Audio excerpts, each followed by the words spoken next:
Hi, everybody. Good morning, good afternoon, depending on where you're located. I'm Ben Stone, Director of Design and Creative Placemaking at the National Endowment for the Arts. Thank you so much for joining us today for this webinar on design and disaster planning for rural communities, part one. We'll tease what part two will be in a few moments when we're wrapped up with the conversation today.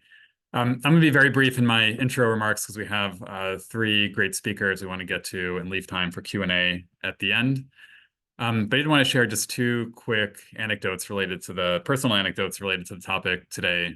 Personal anecdotes, which are somewhat, I guess, collective anecdotes for some of you, perhaps. The first is that my own background in urban planning really started roughly 2 decades ago in the kind of the shadow, the aftermath of Hurricane Katrina, working in New Orleans, where I know one of our speakers is actually located at the moment. And in some of the rural places to the southwest of New Orleans and Houma, down in the bayous of Louisiana, and really forged my understanding of design and planning in communities and the impact of disaster, either being prepared or not being prepared for disasters, rebuilding from disasters, and just what that work looks like, what the form it takes is, and something I've been reflecting on for a couple decades since. Also, in a much more recent context, I myself live in Baltimore. I'm in our office in DC right now, but with the disaster just yesterday, not a natural disaster, but certainly perhaps an accident or a tragedy, depending on how one wants to characterize it. I've already watched just in 24 or so hours shifting from rescue effort to unfortunately now a recovery effort, to already thinking about what it means for the economics of Baltimore, transportation infrastructure of Baltimore, and really the Eastern Seaboard. And that, of course, is an urban example. New Orleans is an urban example. And it's really, I think, important to note that in rural communities, these topics are perhaps even more important. Some of the redundancies that exist in a place like Baltimore, which has multiple ways to cross the Patapsco River and the harbor with multiple tunnels and a highway that goes around the other way around the town, don't necessarily exist in a lot of rural communities. So that when a bridge is out or some connection is removed, that community can sometimes be completely cut off from the outside world. So just wanted to know that these topics are present in our current thinking in national discourse, and perhaps even more relevant in rural communities that are located often in the WUI, the wildland urban interface, in places that are even more susceptible to natural disasters. So on that somewhat dark note, not to make it a totally dark note, I want to just very briefly introduce our three speakers who I know will be talking about these topics and the way in which they impact rural communities. There are longer bios on the page used to register for this conversation today, but I wanted to share quick bios. So first, probably on the right side of your screen, we have Beth Flowers. Beth is the director of the AIR Collaborative. She has 30 years of executive level experience with nonprofits, governmental agencies, broadcast media, and the arts. She's a visionary thinker and a talented communicator, and as the director of the AIR Collaborative, she's at the forefront of connecting artists and creatives to their communities in new ways. Next, over on the left side of your screen, Andy Fox. Andy is a professor of landscape architecture and environmental planning, university faculty scholar, NC State Community Engaged faculty fellow, and the director and co-founder of the Coastal Dynamics Design Lab. The goal of his work is tangible, actionable change in the public realm. His teaching, scholarship, and engagement activities focus on people and water relationships with expertise in green infrastructure, high-performing public landscapes, and resilient community design. And then finally, in the middle, Travis Klondike. Travis serves as the Associate Director of the Coastal Dynamics Design Lab and Assistant Research Professor in the Department of Landscape Architecture and Environmental Planning at NC State University. His work focuses on helping communities better adapt to natural hazards and climate change by leveraging contemporary methods of geospatial analysis, public engagement, visual narration, and grant writing as catalysts for public good. So thank you all again for joining us today. I'll be back in just a bit for some moderated conversation. Please use the Q&A to put your questions in as we go along and hear from our three speakers, and we'll have a chance to answer those at the end. So with that, I'll hand it over to Beth. Beth, please take it away.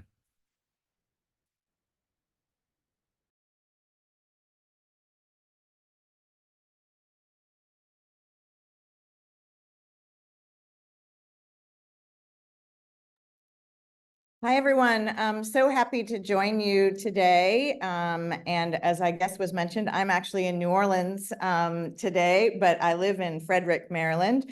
And I'm the director of the AIR Collaborative, and I want to talk about the reality that we're all experiencing. I know all of you are experiencing the same, that there is a climate crisis. Natural disasters are increasing. Human-made disasters, as Ben just mentioned, are becoming more prevalent.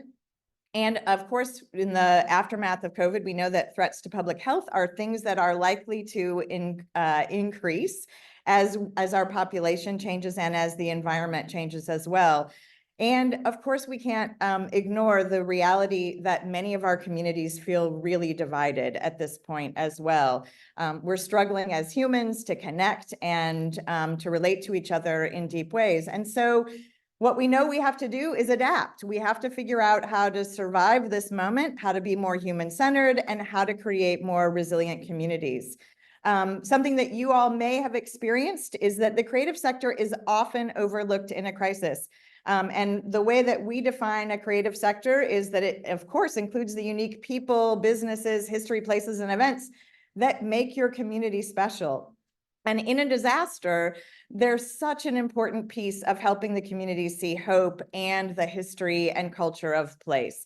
So what's amazing is that people are able to actually communicate with the whole community when the arts sector is actually engaged. And often they are a connection to under-resourced groups who really often get overlooked in a disaster as well. So the way we define the creative economy is broad, and this usually helps a lot of the emergency management and disaster folks who we work with understand the power of the creative economy and the power of the arts sector. So if you look at this slide, you can see that the creative sector on the for-profit business side includes advertising and fashion and music and toys and software design. It's craft, it's publishing, it's the culinary arts. It is craft brewing, it is craft marijuana, it is all where it's legal.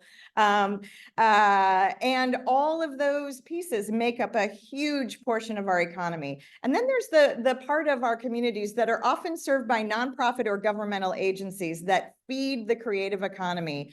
It's the cultural heritage, it's our parks and trails and our campuses and libraries. All of those pieces feed into the creative economy. And what's amazing is look at this number. Actually, there are brand new numbers that came out yesterday. I haven't updated the slide, but over $1 trillion, according to the Bureau of Economic Analysis, is the impact that the creative economy has on the national GDP, which means, guess what? In a disaster, we are actually essential pieces to the recovery.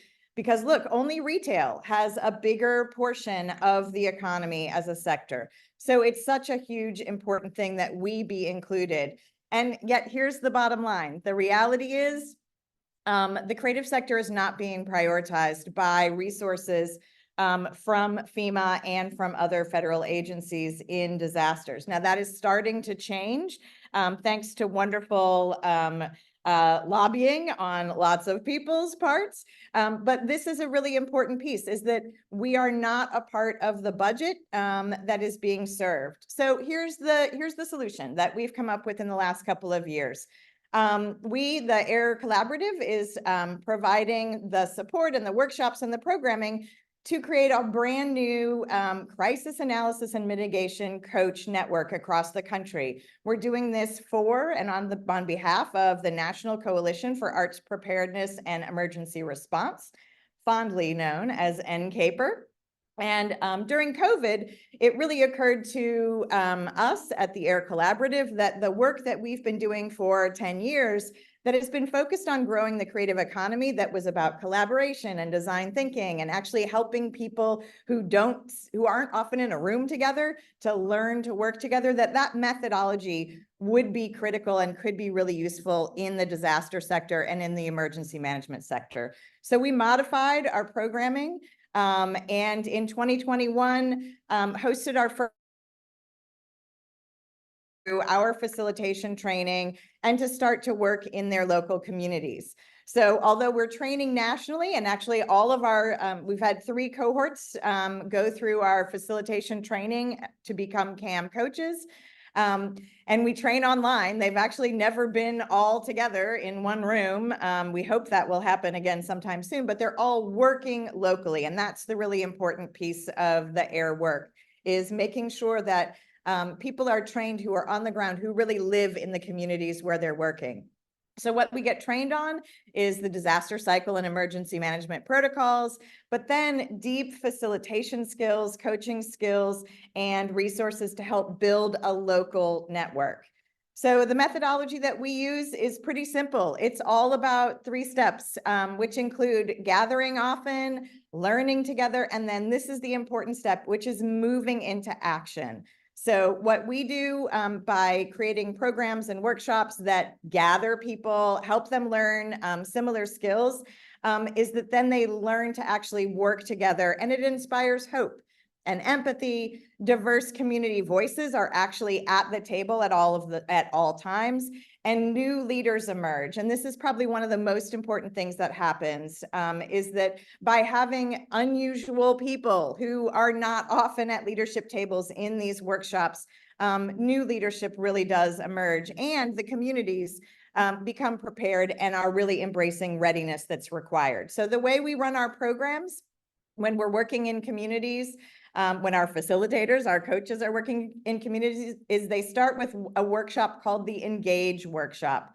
And it's just a 2-hour workshop, but it's a chance to assess local interest and build enthusiasm for the idea of getting the arts and community engaged in community readiness and preparedness about disasters. So it's only 2 hours long, but it's a chance for the emergency management sector and the creative sector to get together for the first time and just start to speak each other's language, learn each other's ways of being, and really figure out, like, oh my gosh, and guess what? Of course, the answer always is yes, we do want to work together because we're essential to each other. So once we've done that initial workshop, then we spend in the community several months doing additional network building, additional workshops, and then we move into the really active portion, which is a shift workshop that is a small community that is designing small community-led mitigation projects. It's a multi-day workshop that has very grassroots people with emergency management folks designing projects that they actually need and that will actually make their lives better when, and I hate to say it, but when the next disaster comes. So here's our goal. The workshop purpose is to build deep relationships and trust between the emergency management and the arts and creative sectors to build stronger, more resilient, ready communities that serve everybody well. That's the whole point. And then we have some really specific objectives. We want a local network that includes the emergency management folks and the creative sectors. There are actually surprisingly easy ways to tap into existing emergency management networks that we love now being able to connect the arts folks into. But also we're building and strengthening grassroots community awareness of emergency management cycles. So this is actually really important, and part of our work that we think is important is making sure the community feels connected and has ownership in designing ways to solve problems when emergencies happen. And then, of course, our third objective is to actually develop and expand community-led preparedness and mitigation projects that really use the arts and creativity. So when we're in the mitigation phase, this is all about reducing future disaster impacts. So it might be as simple as working on making sure that our storm sewers actually are functioning properly so that when there's a flash flood, the storm sewers aren't overflowing because nobody cleaned out the little grates over the floods, or they but some of them are really positive ways of getting the communities who didn't get served actually served. So these are important moves and projects that don't just have to be infrastructure. But what FEMA says about the mitigation process and the mitigation time of the disaster cycle is that when they do it right, they make nothing happen, which I think is hilarious. I mean, the idea is we can't stop disasters, but we certainly can try and make the impact as little as possible. So here's how we do it in the communities where we're working. We have them focus on a small project so that it's very doable. The good news for all of you, and I know from reading about some of the communities that are being served by CERD this year, that of course you are experiencing disasters. There is mitigation money. Anytime there's a federally declared disaster, there is money for the mitigation phase. So what we do is we have groups, teams work on addressing a local preparedness or mitigation issue. They have to include people who don't work or play together. They have a 1-year timeline and a $25,000 or less budget. So these are small projects that can happen with who and what you already have, but they lead to bigger projects.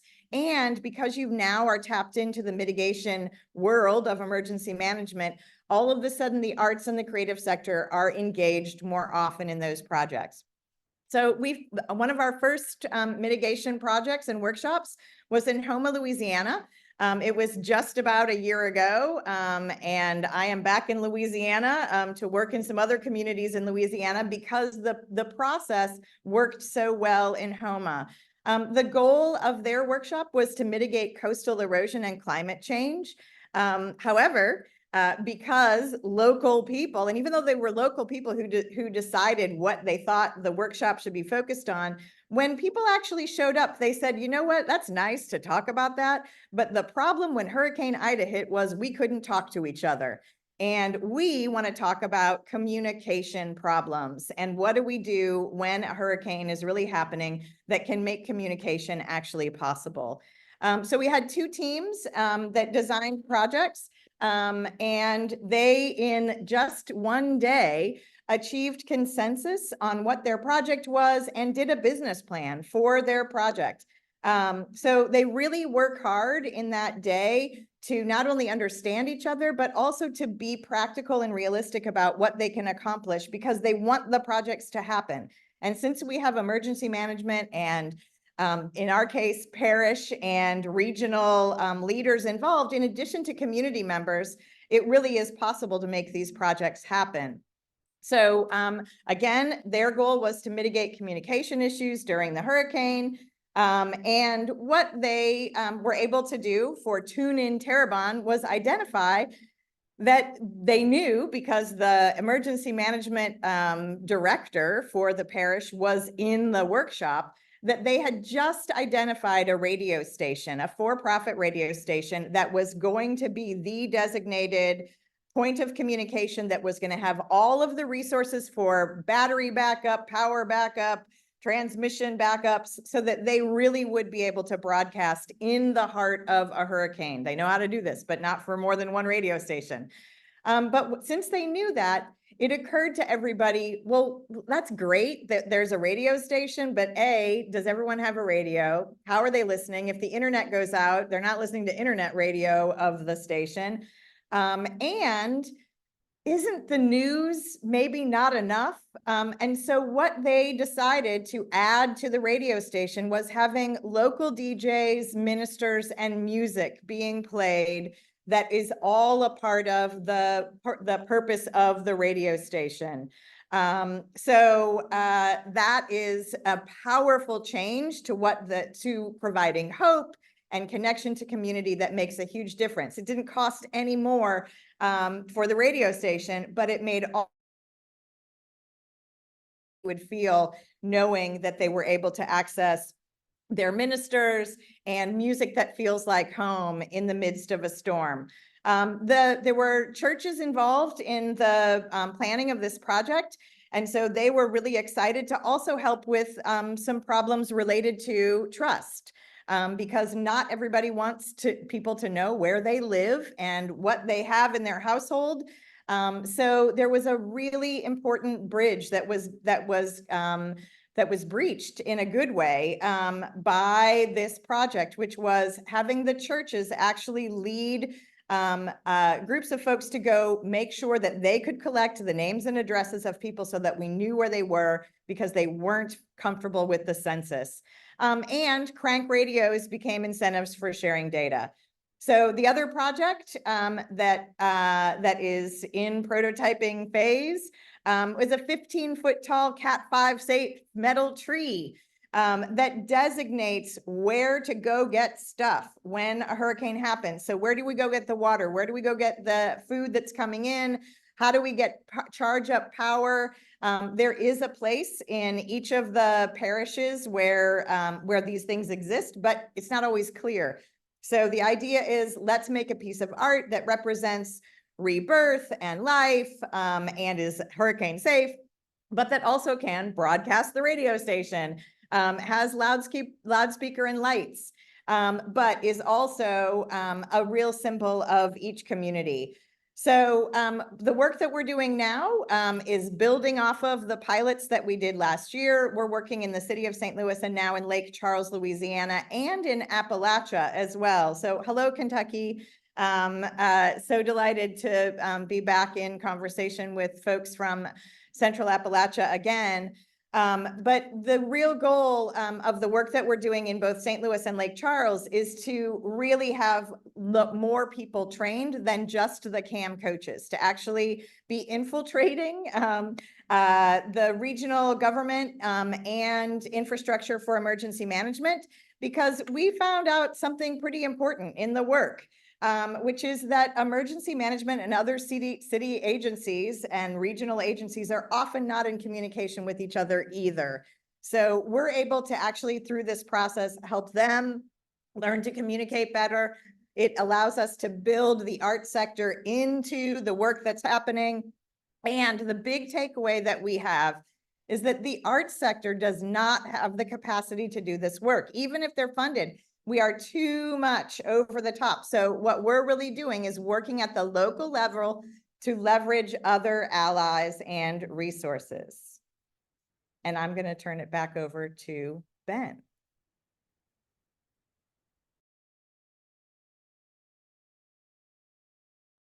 I'm going to very slowly unmute myself. Sorry about that. Thank you, Beth. That was really, really great. We're over here taking notes. And I promise I actually did not know you were going to talk about Houma, Louisiana. So I'm glad that I was able to make that unintentional connection in my intro remarks. Really great to see that that work is ongoing. And in some ways, it's an interesting takeaway point that this kind of disaster preparedness and mitigation work is not something you do just for one disaster, but in disaster-prone areas, it's an ongoing obstacle and set of challenges to take on over the course of multiple decades. So with that very positive, cheery note, yet again, I will turn it over to our next two speakers, who I think are here and ready to go. There they are.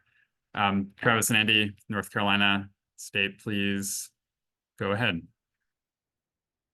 Good afternoon, everyone.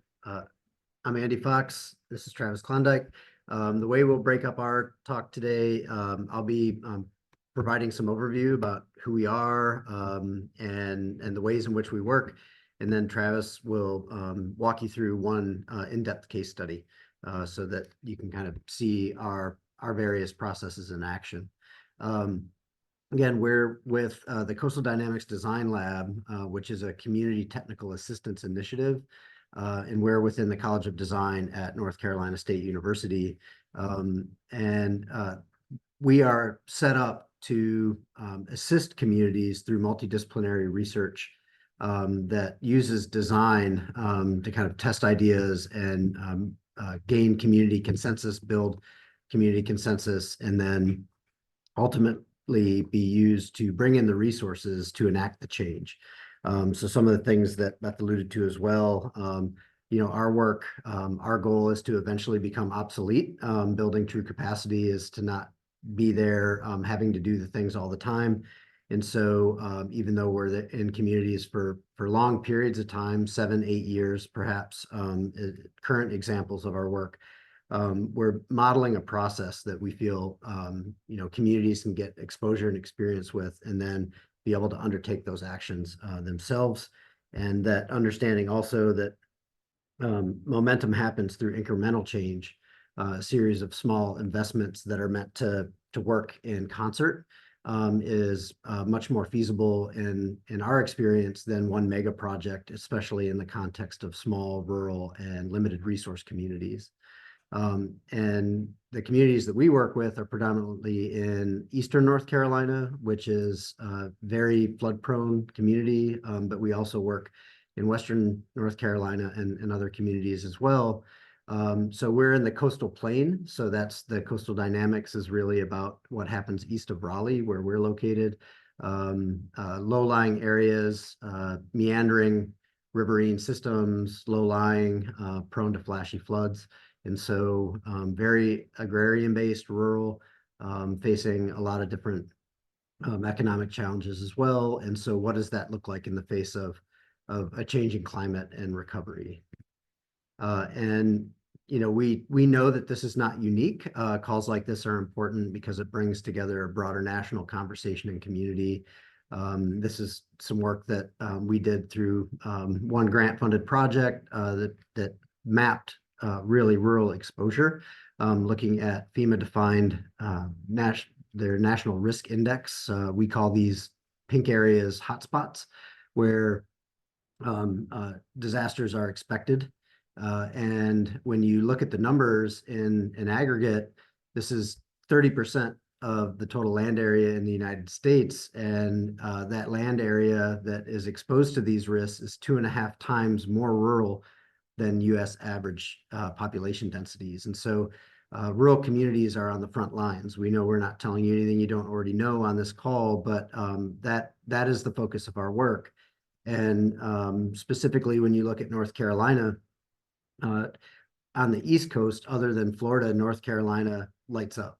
And it's Eastern North Carolina that lights up the most. And unlike the rest of the Eastern Seaboard, areas from Raleigh east, it's anywhere from 2 to 3 hours from where we're at in this kind of eastern center of the state to the ocean.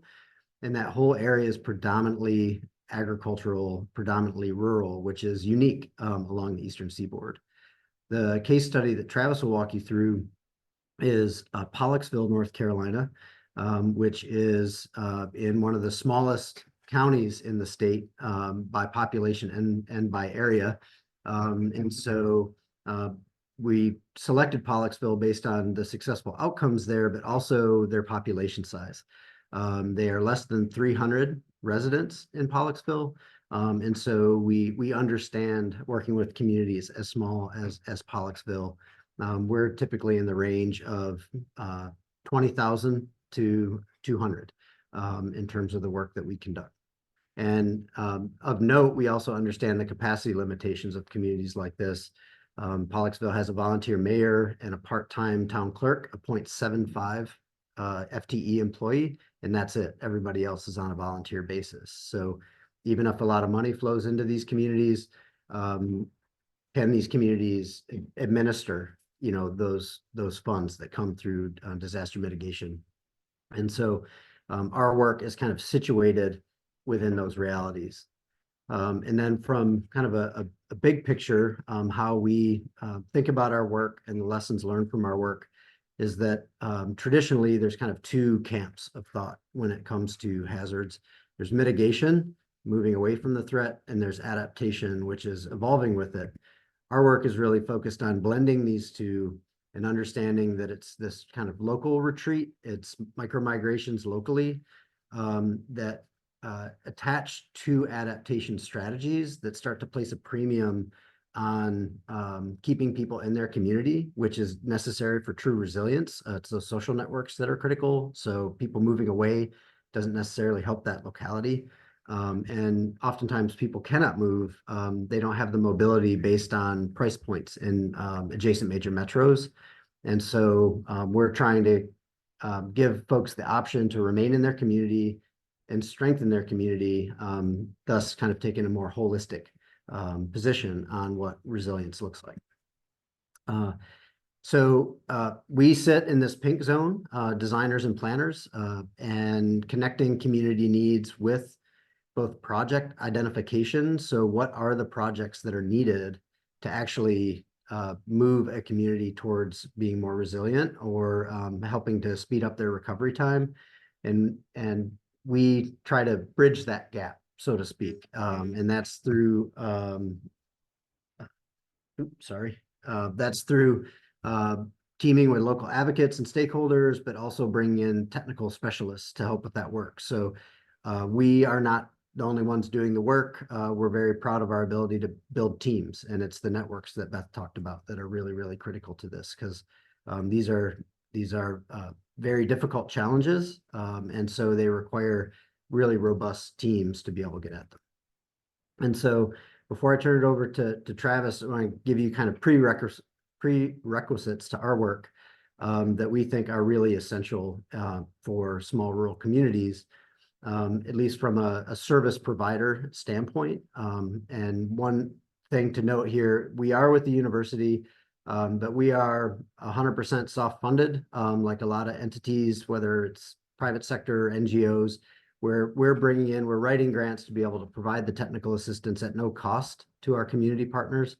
And so there's a lot of ways to think about service gaps or capacity. We have our own capacity challenges, but what we're trying to do is fill in, bring our technical expertise, kind of what's in our lane, and then use that to fill these gaps that small communities have, whether they be human resources, in terms of number of people that are kind of on task, or if it's a dollars and cents type of equation, or if it's technical know-how. So these holistic solutions require various scales that tend to be aimed at urban or suburban areas that have the resources to bring in those private service or those professional services. So we're aiming our work and making sure that rural communities aren't left out of that conversation. We also believe in moving up timeline of engagement to define for co-definition of issues. So we allude to this as planning work or pre-project work. And do we even know what the issues are? Are we asking the right questions? So we try to get engaged very early. And then also understanding the financial realities of small communities, so that we take a very serious position on trying to pull in external resources so that we're not further burdening a community or deepening their financial condition, but rather bringing in dollars and cents that they wouldn't normally have access to if not for the work. For instance, this diagram is the prerequisite one. So design and planning deficiencies. So typically on the left is where you see a lot of mitigation work, working with individual homeowners and working on their specific issues with their property and their house. You also see large scale hazard mitigation plans that work sometimes in rural contexts. Towns and even counties will work together to be able to satisfy the hazard mitigation planning requirement to get access to federal funding after a disaster. But at that scale, there's really not the grain to help any specific community move forward because it's just too broad.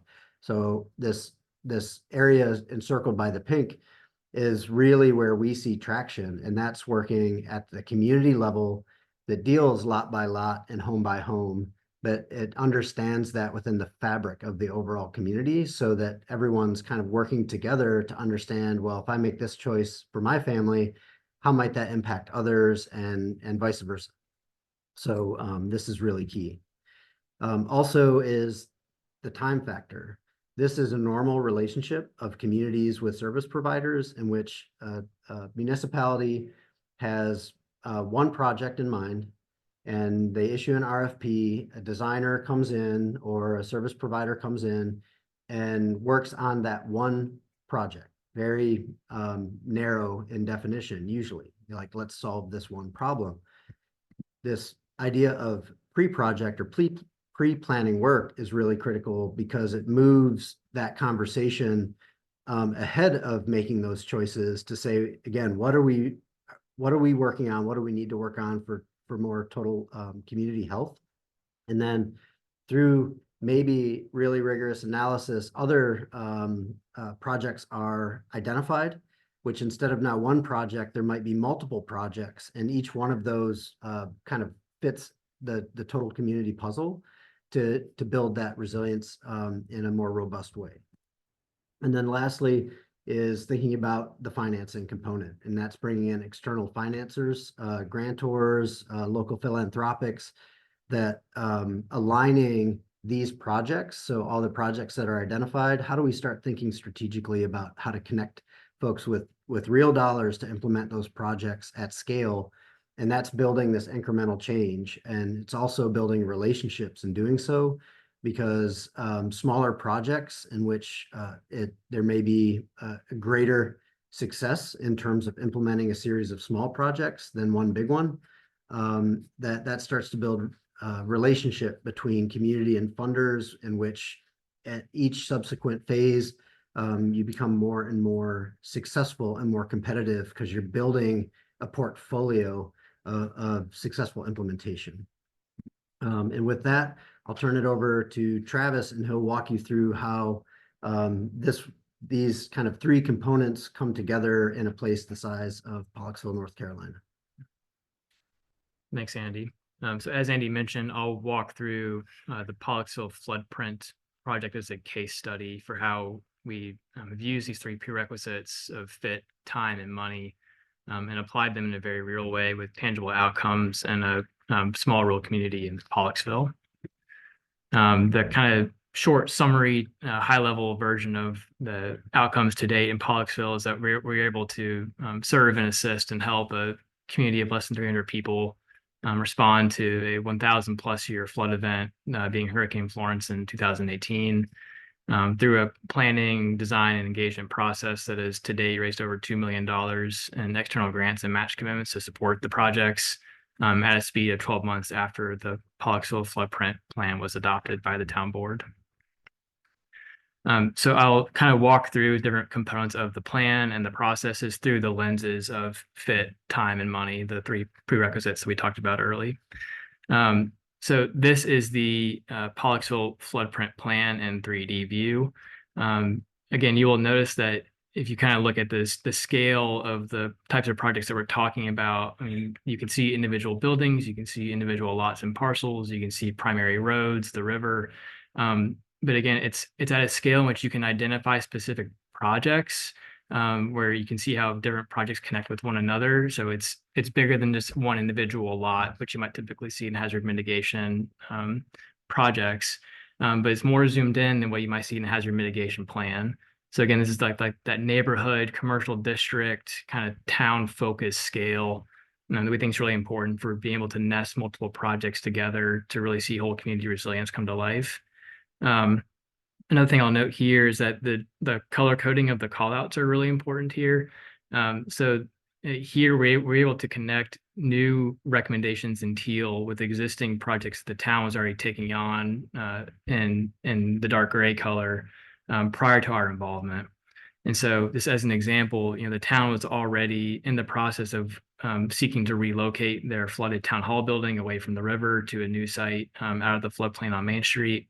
The town had already received a small grant from the state to support a facade improvement program for some of the commercial buildings on Main Street.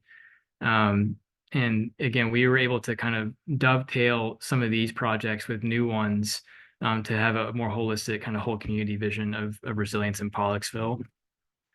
But again, this plan is a series of nested projects seeking incremental change. So that was the whole plan view. These are split into four specific projects that are connected but not contingent upon one another. So the first project that was identified and scoped was the post the relocation of the town hall building away from Riverfront Park, was to then reactivate the vacant lot at the park into a constructed wetland and boardwalk regime to serve as a public recreational amenity. The second project was a complete street for Main Street. So leveraging existing investments that the state had already planned on restriping Main Street to accommodate parallel parking and bike lanes, but then looking at the rest of the right-of-way. So how can we make the rest of the right-of-way more resilient to nuisance floods, but also help activate storefronts along Main Street? Third, looking at the buyout zone in Pollocksville, and looking at FEMA allowable uses of land in the buyout zone. I'll pause on this specific project for a minute and say that in Pollocksville, we did a series of field work and geospatial analysis that looked at the most vulnerable locations in town that were most susceptible to flood damage. And through that research and on the ground, looking at each property and doing a damage assessment, we're able to confirm with both the town and the state level agencies involved in creating the biozones that there were certain areas in town that were most heavily damaged and would be most appropriate to have an isolated buyout zone in that location. When the state had originally approached the town of Pollocksville after Hurricane Florence with the idea of a buyout zone is prior to our involvement, and the state was originally looking at including properties along Main Street, both sides of Main Street, in the buyout zone just because they had received flood damage. However, the town rejected that, and that it would have basically gutted the entire commercial and economic development apparatus of the town, thus kind of questioning the town's viability for long-term sustainability.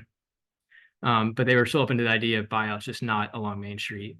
And so we were able to work as a broker, for lack of a better term, with the town and with the state agency involved in delineating buyout zones to delineate new properties that did not include Main Street, but did include the most impacted residential properties in town to establish a new buyout zone that kind of served those most impacted while not compromising the town's long-term sustainability. Recording in progress. And then hold on. Andy trying to join the meeting.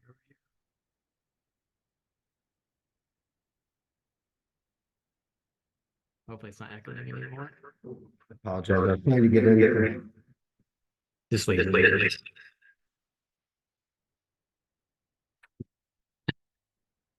Sorry. The last project is the elevation and floodproofing of commercial structures along Main Street.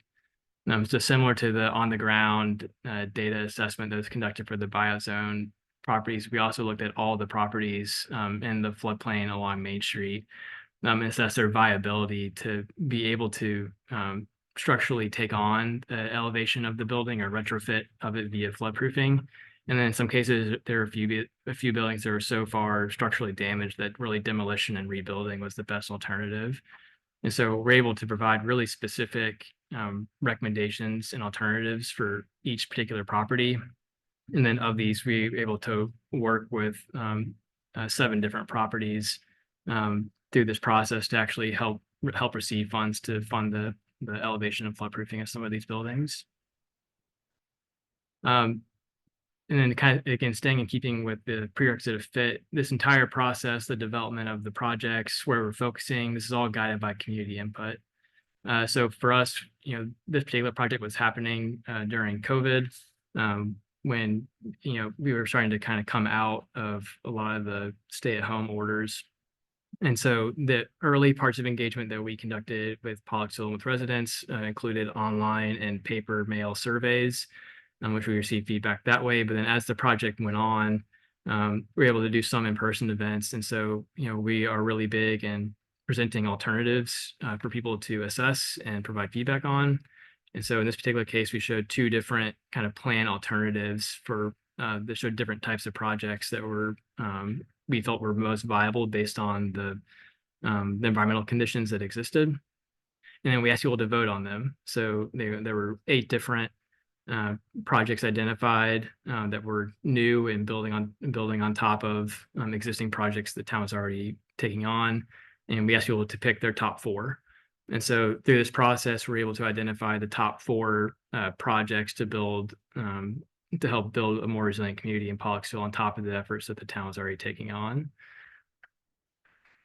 And then a really important kind of point for how we work is, again, fitting the actual tangible document, the report that we're making, having it be cognizant of the local capacity challenges that exist for, okay, what do you do with a report or a document once it's passed off from a consultant to a client like a town or a city?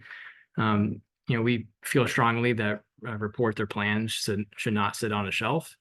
And so as we were developing the different portfolio projects alongside town officials and community members, we were already identifying and targeting specific state level and federal level grant programs that would fund these projects if awarded. And so we very literally created cut and paste or copy and paste material in the Pollocksville Floodprint Report towards really specific grant programs. And so we're able to look at, okay, like which projects should we go after first to help build match for the second project or the third project, and how are we creating a narrative in such a way to where this all can be understood by the lay public in a report that actually makes sense.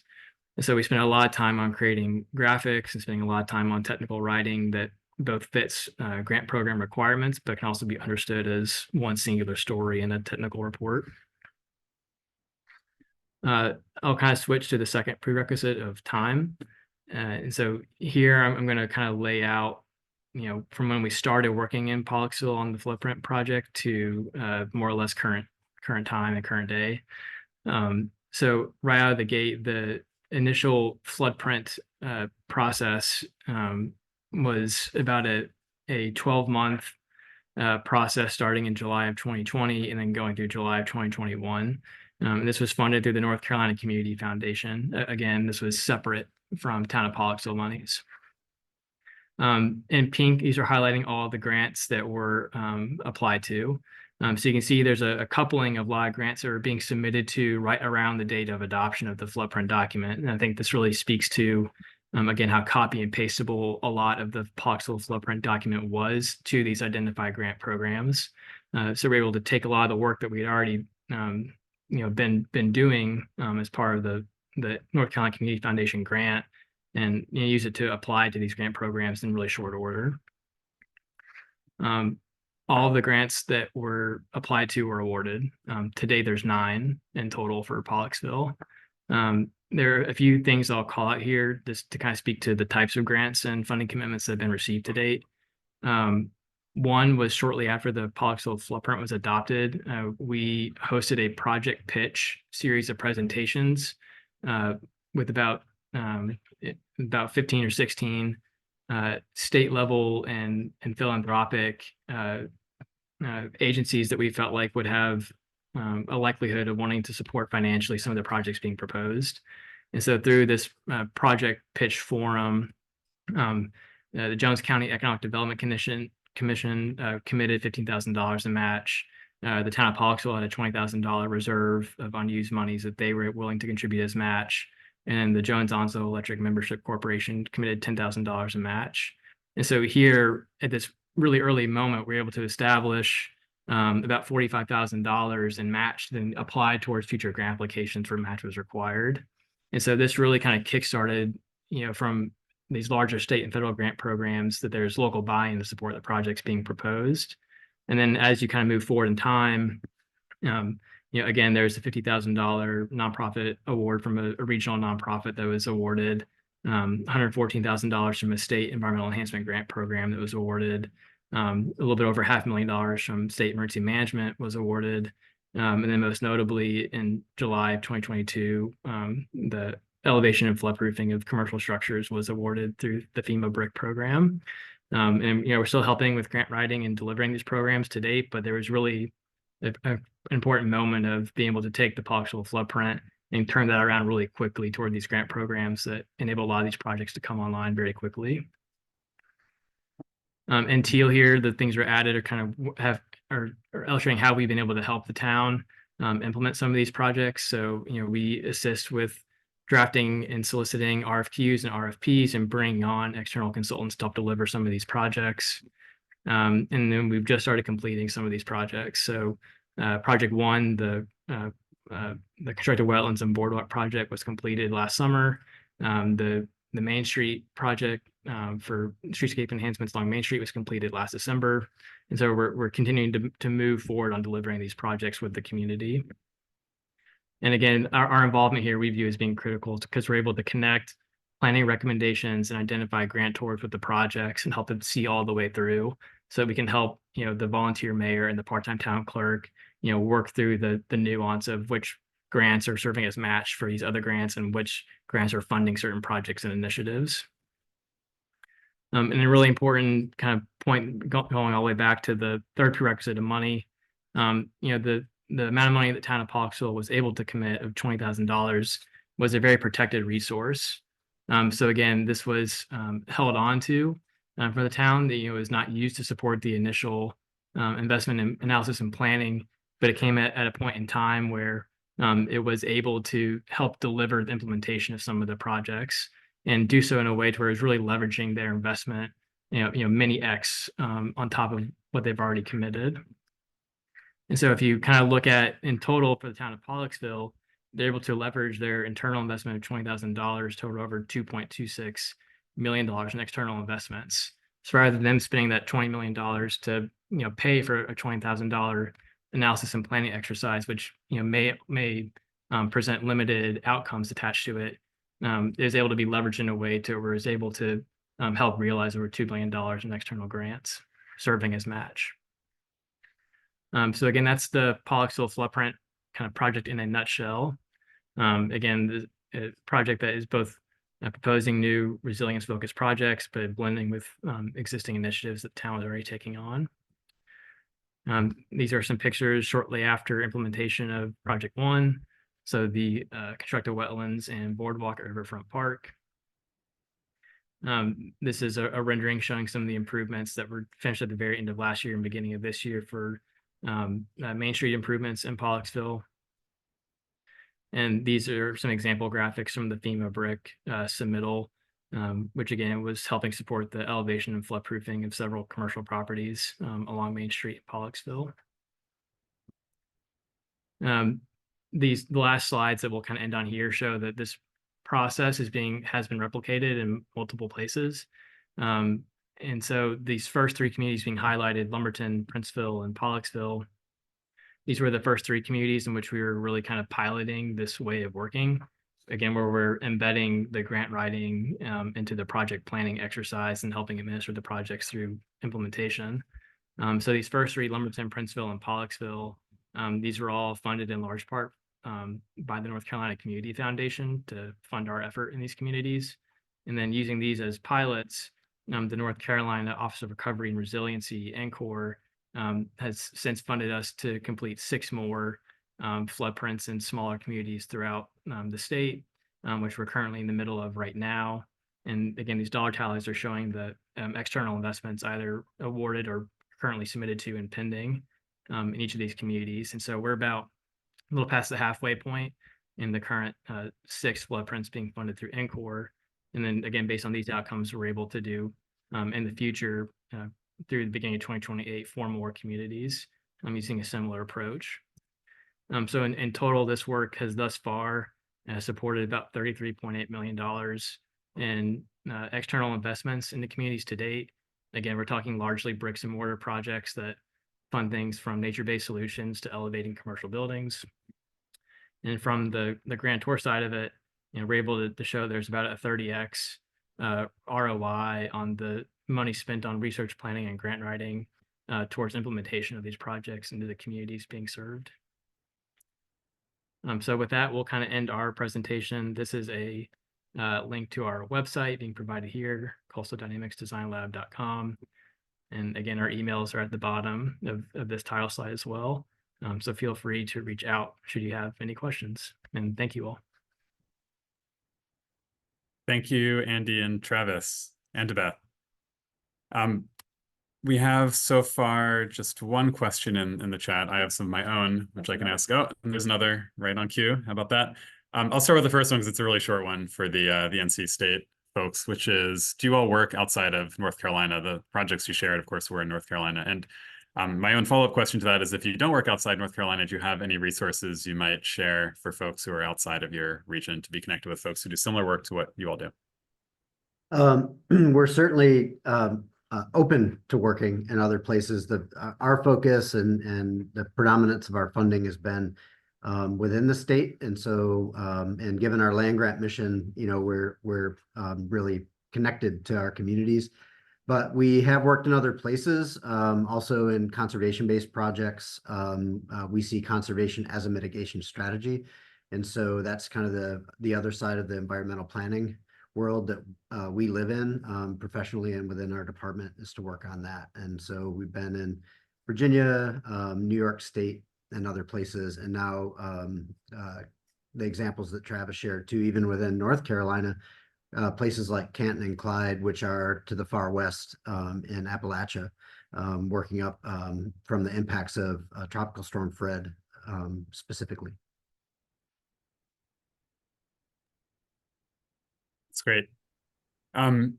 Another question which just appeared from our audience is for all three of you, and that is, how important is it to solicit RFQs from local, culturally congruent consultants or contractors for smaller community projects, as capacity can become very difficult to build locally?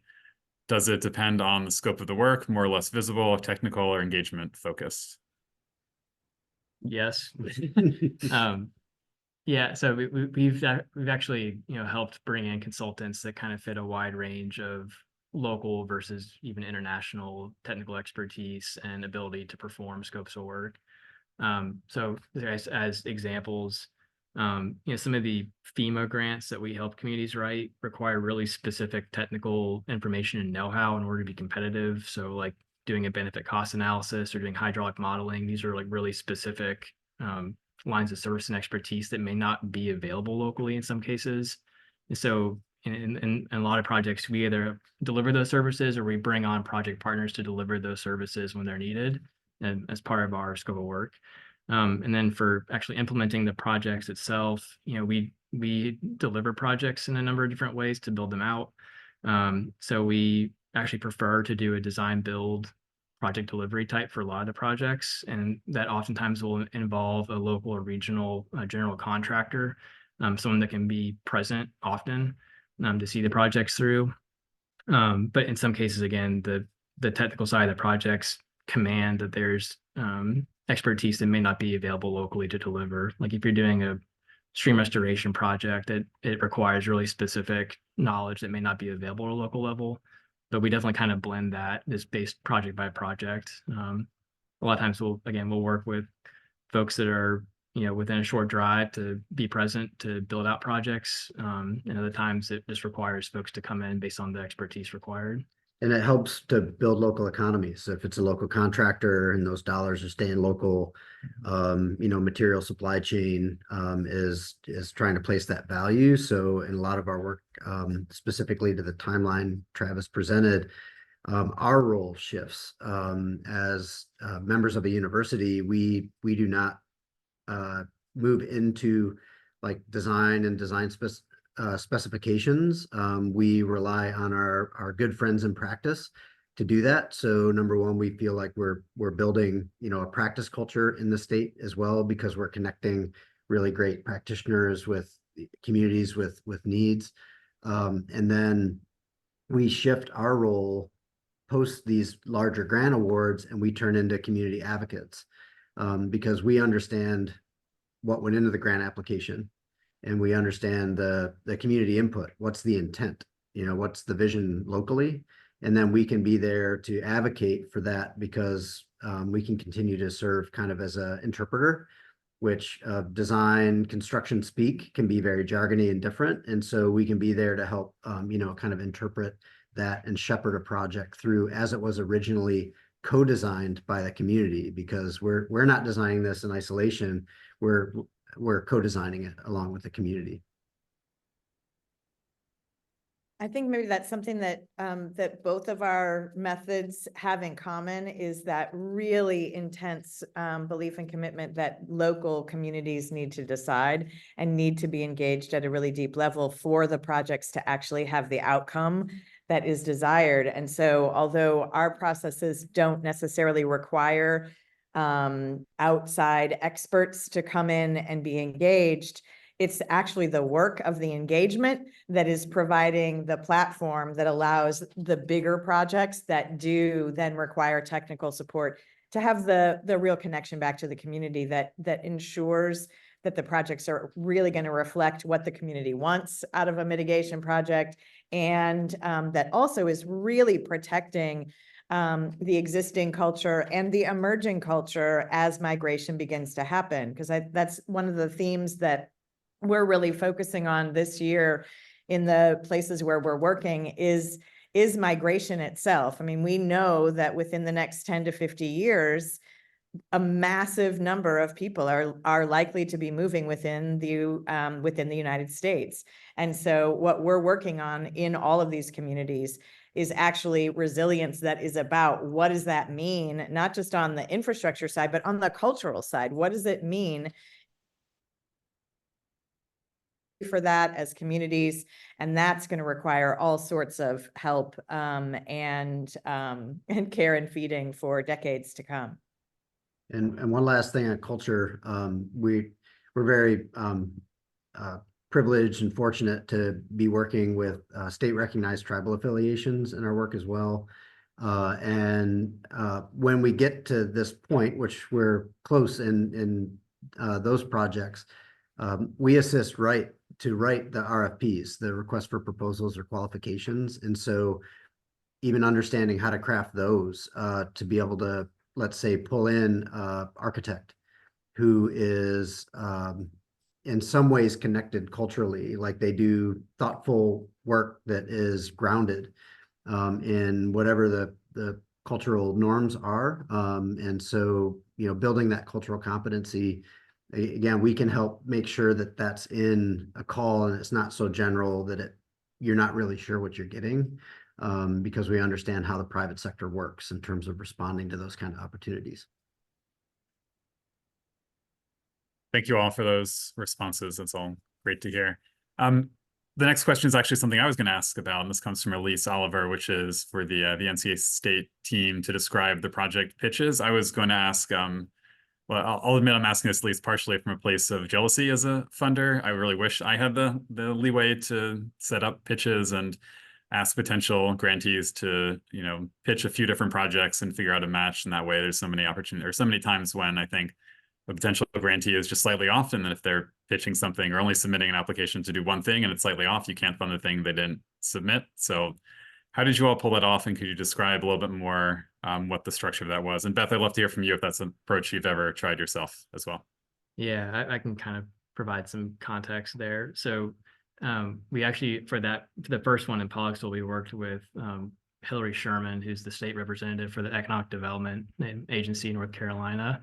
And we kind of co-created this first one with Hillary and her assistance.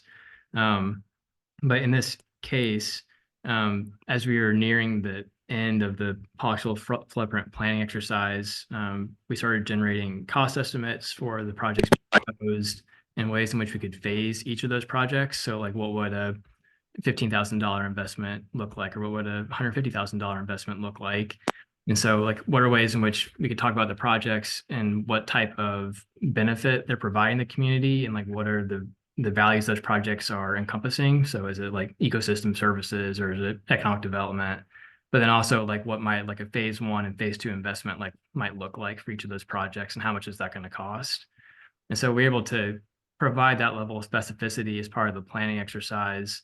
And then with us, town board and the mayor, and then Hillary Sherman from the EDA, we were able to send a formal invitation to attend a gathering. Again, I think it's like 15 or 16 different funding agencies within the state that we knew might have an interest in these projects. And we had that meeting be a bit more of a two-way street, where we not only had the mayor kind of share the town's needs, and we presented different projects and what funding levels we were looking at, but we also wanted to hear from these potential grantors as to what programs they have that they felt might be aligned with these projects. So in some cases, it's a simple follow-up where, it is like a formal letter to request, from a foundation to support a project. But in some cases, it was like we were finding out about a new grant program that really fit the bill. We had to take the final step to actually apply to it. And so through that conversation, we're able to identify a lot of interested parties. In some cases, it was an immediate follow-up, where people were able to, commit resources shortly after at really small levels. And in some cases, it was us understanding that there's very attainable grant programs that we were not previously familiar with, that we kind of had to do like that one last step to help the town apply to it.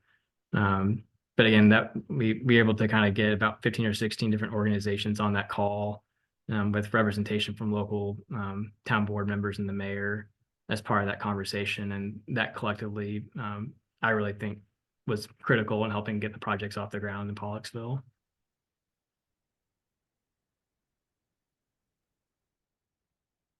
And our process is completely different because the scale is so much smaller, but it's similar in that we definitely the community really works to identify people who can likely help implement the projects that are being developed, so that what really happens, because they're small scale projects, is that they move on a fast track to implementation. So having mayors, community foundation, educational institutions, all a part of the feedback panel, essentially for the community projects, that allows them to actually discover, hey, we do have resources here, and look at us, we just did a plan that the mayor just loved. How exciting is that? So it really helps encourage civic participation. And I have to say, it has never been anything but totally mind-blowing for the mayors and bankers who come and see that just regular old community people did a business plan that clearly is going to have an impact for their community that makes sense and that isn't $1 million. So it really helps build the pathway for the kind of work that needs to happen at a much larger scale for infrastructure changes. That's great connection. Thanks for sharing that. We're just about at time. We have, I think, just one more question in the Q&A section. That actually comes from one of our speakers for part 2, Frendel Gerard, who I believe is actually based in the Virgin Islands, which is relevant to the question, which is for Andy, who I think shared the disaster impact map. There's a question from Frendel about whether or not U.S. territories or Puerto Rico were included in that map, or if they could be included if they aren't already. Yeah, we include that as part of the assessment. I guess that particular map didn't show the full kind of scope of what was being shown. And I guess, yeah, apologies for not showing the remaining territories on that particular map. Yeah, it's everywhere in FEMA's purview. So that was based off FEMA data.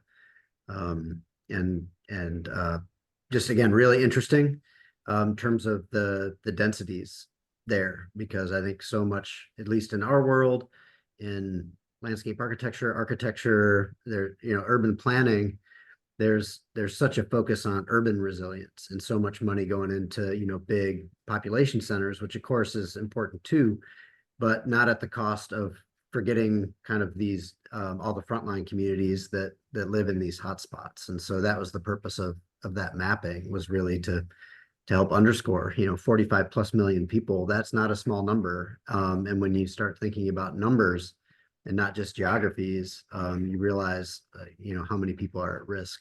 And so, yeah, we have a colleague here that works a little more heavily in the Caribbean and those areas than we do, but we're certainly tuned in to all the risks that are happening to our south and east.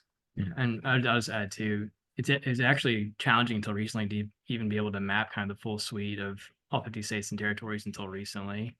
I remember I'm reflecting back on collecting that data. There is more nuanced data available for the contiguous US actually. So to even like kind of show like a uniform level of data being provided, it's like in some ways a lot of like the federal data being provided is more detailed for the 48 contiguous states, which is unfortunate. But yeah, that's something kind of influences what we are even able to show and analyze at like a kind of national, international level. Great, thanks for that. It's a great segue to a quick pitch about our next session. But I'll just wrap up by thanking Andy, Travis, and Beth. Thank you all for sharing those thoughts. Really appreciate you joining us today, and thank you to everybody who joined us for the conversation, those of you who asked some questions. And also thank you to our team at Housing Assistance Council and TVD Design, as well as my colleague, Courtney Spearman, who's sitting beside me, running things behind the scenes. Hillary, do we have a slide? There it is, coming up right on cue for next session. So if you like what you heard today, we have more coming up with the part 2 of this conversation on April 17th. For that conversation, we'll be joined by 3 more great speakers: Benji Feehan of Building Community Workshop, Kelly Johnson of the Community Wildfire Planning Center, and Frendel Gerard with the Architecture Center for Built Heritage and Crafts in the Virgin Islands.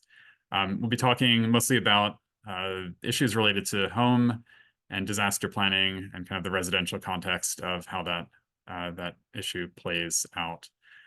So with that, we are wrapped up for today. Thank you again to all of our speakers and everybody supporting us behind the scenes, and to all of you for joining us for the conversation. Hope to see you again next month. Thank you.